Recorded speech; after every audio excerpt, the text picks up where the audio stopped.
Magandang araw sa lahat, no? So hapon na ngayon dito sa Japan. Pauwi na kasi ako eh. Kasi alas 5 na. Pag-usapan natin yung si Ping Lacson gustong magtakbo ng presidente.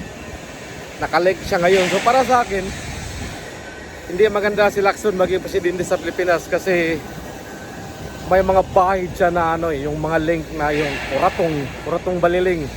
Tapos siya yung PNP chief ni Rap. So hindi maganda. So para sa akin, maganda talaga si Sara Duterte Carpio kasi malaki na yung experience pa sa Davao City. Tingnan nyo yung Davao City.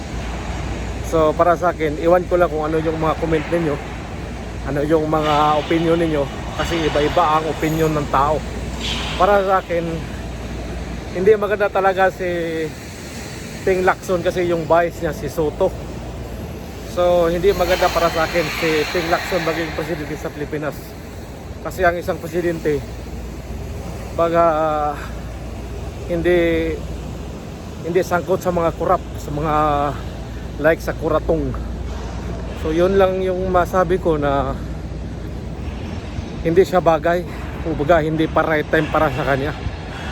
Ang right time ngayon si Sara Duterte Carpio, no? So buti pa si Elizar. Kung si Lacson kasi, si Elizar